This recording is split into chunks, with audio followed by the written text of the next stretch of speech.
Good morning. Good morning. As the coordinator of the Women's and Gender Studies program, I am so happy to welcome you to the 10th Women's and Gender Studies Conference of Lindsey Wilson College. First, I want to start by thanking everyone who made this conference possible, specifically Dr. Trish Parrish, Dr. Mike Seal, and the entire Office of Academic Affairs, President Lucky and the Office of the President, Jeff Willis and the rest of the wonderful Dining Center team, and of course Lindsey Wilson College Physical Planning. Finally, I want to thank everyone who supported the growth of the Dr. Kara Mollis Memorial Endowment for the Humanities, whether by donating, buying a t-shirt, or spreading the word. Fundraising an endowment is no easy feat, but I'm thrilled to announce that because of your support, as of today, we have raised $9,416, leaving us only $584 away from being able to give scholarships in Kara's honor. It is monumental that we have accomplished this in less than a year, and it shows the extraordinary impact Kara has had on our community. I now want to announce the start of our first session, our dedication of the conference to Dr. Mollis, who started it so many years ago. So it's my pleasure to welcome Dr. Lucky for his remarks.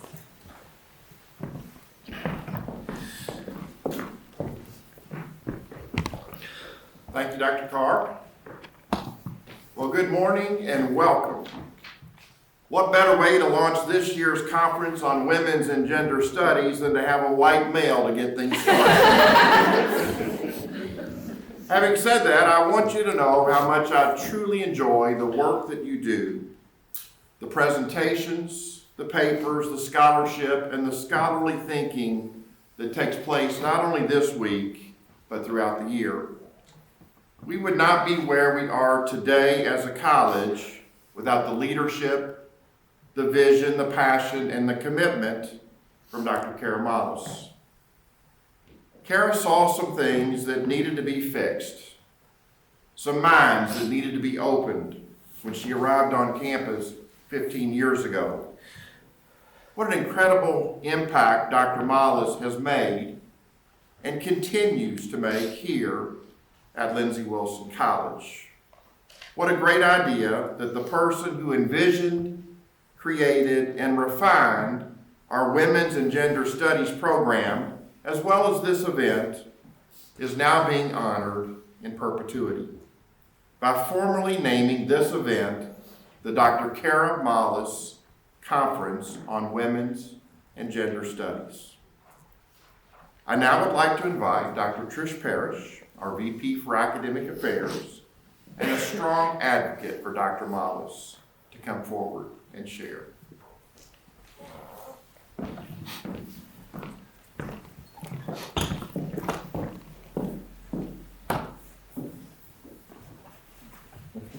Thank you, Dr. Lucky.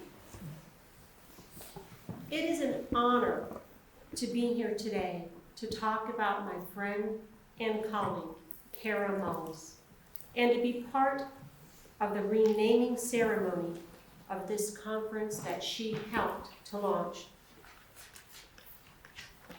Kara came to Lindsey Wilson College in 2007 to join our English program after completing her doctoral studies at Duquesne University in 2006. She proposed a women's studies minor and then grew that into the current women's and gender studies major. She served as a program coordinator until she was promoted to division chair in 2018, a position that became the inaugural dean of the School of Arts and Humanities. She applied for promotion to full professor in 2021, and this highest rank in the professorate was approved by the Board of Trustees shortly before we lost Kara. The fact that she was able to prepare and submit a promotion portfolio while also battling breast cancer would only surprise someone who did not know Kara well, because she was capable of complete focus and strong will. She had no intentions of allowing a disease to limit her achievements. While I've started my remarks with a brief professional history, which is really quite impressive, that is not the heart of Kara. I want to speak to her heart now. I'm going to start with my first memory of interacting with Kara. I came to Lindsay in 2017, and as part of my new position, became the chair of the Faculty Assembly. That fall, the Faculty Assembly was discussing a hot topic. Honestly, I do not remember what the topic was, but something was said that in the eyes of Kara Mollis had the potential to erode faculty autonomy. She immediately took the floor and made an impassioned plea to her colleagues to defend the role of the faculty. My first thought, wow, this one is feisty. My guess is that several of you in the audience recognize exactly the fire about which I'm speaking. As time went by, I realized that Kara's feistiness was really an expression of her passion for everything related to academia. You may be wondering why faculty are wearing their academic regalia today. Kara loved the traditions of academia, including the wearing of our regalia. Kara's regalia told other academics that she held a PhD and that it was earned at Duquesne. While many faculty may not know the story their regalia tells, I have no doubt that Kara proudly recognized the significance of her robe and hood.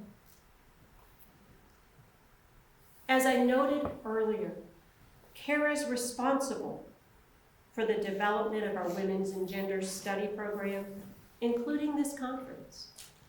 This program truly encompasses the spirit of Kara, combining her love of academics with her laser focus on diversity, equity, and inclusion. Today, DEI is a buzzword, but for Kara, it was so much more. It was her life's work. She understood what it means to balance a career, a marriage, and motherhood.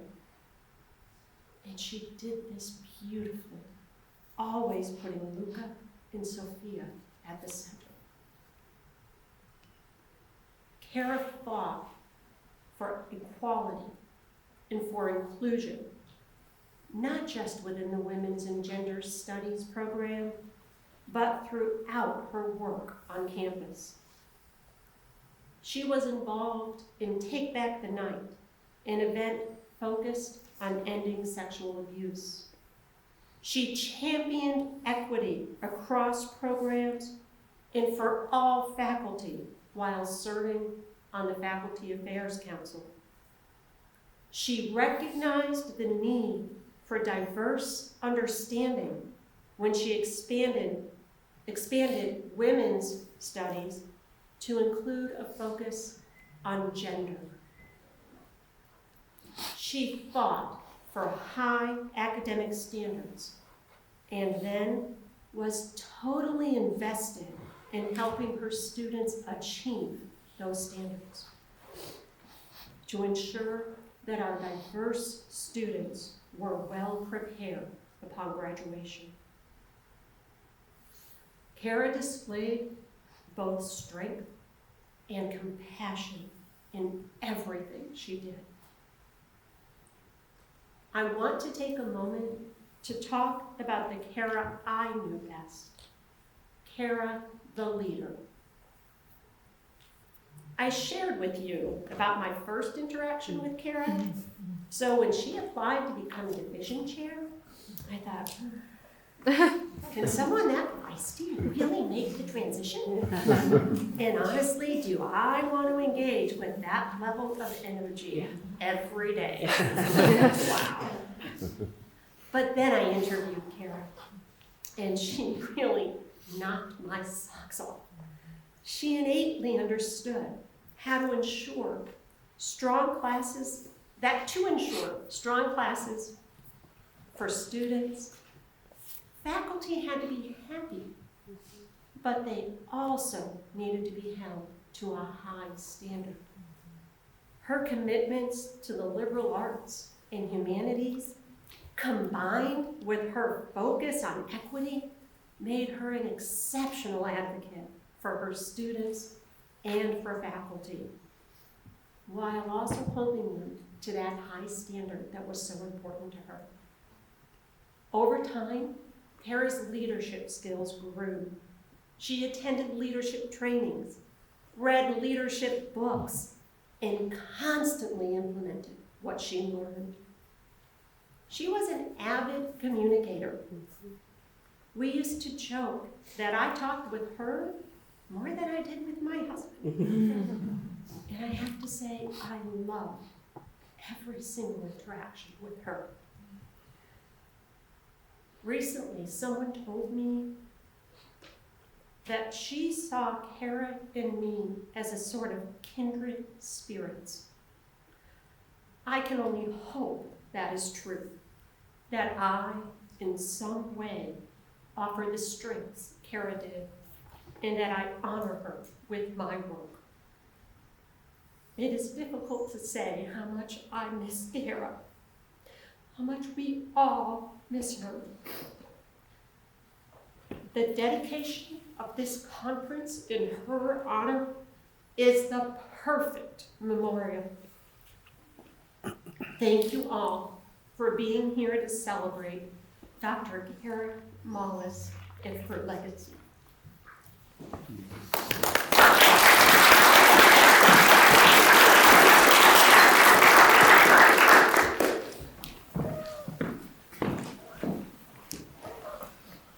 Thank you, Dr. Lucky and Dr. Parrish, for your wonderful reflections on Kara's many contributions to our college. In addition to these many accomplishments, there are innumerable others, such as her dissertation on women's contributions to American fiction, her publications on the sentimental tradition, her being named Teacher of the Year, and her founding of the Women's Student Union and the Black Student Union. Keeping these contributions in mind, Rachel and I would like to begin our renaming ceremony. Please join me in closing your eyes and listening until you can no longer hear the ringing of the singing bowl. Once you can no longer hear the ringing, please open your eyes again.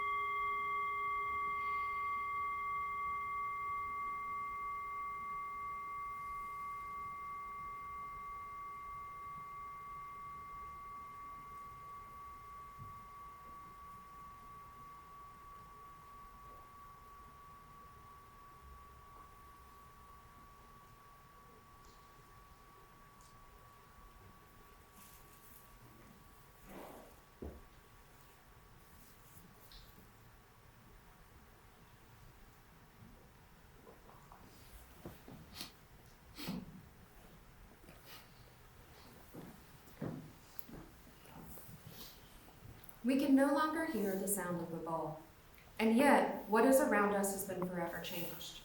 The molecules of the air have shifted, the frequency of our bodies has changed as the sound passed through us, and the waves will continue to reverberate long past our ways to codify and know them in the physical world. As such is Kara's legacy. We can track the readership of her articles and dissertation, count the number of students who sat in her classroom, and see the years of her awards. Yet, beyond these notable accomplishments, her legacy will continue to reverberate around us in millions of unfelt, unseen, and unknowable ways. as her students and colleagues go through the world forever changed by her influence. Lindsay Wilson, too, is forever changed because of Dr. Kara Mollis. It is because of the moments of her life spent here and her contributions to our college that we proudly rename the conference the Dr. Kara Mollis Conference on Women's and Gender Studies.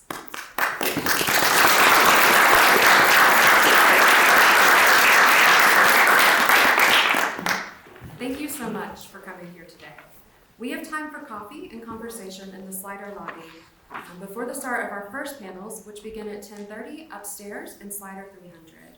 Finally, we hope you all will join us for a reception from 4 to 6 p.m. at Red Barn to celebrate both the legacy of Dr. Mollis and the inaugural Dr. Kara Mollis Conference on Women and Gender Studies. Thank you.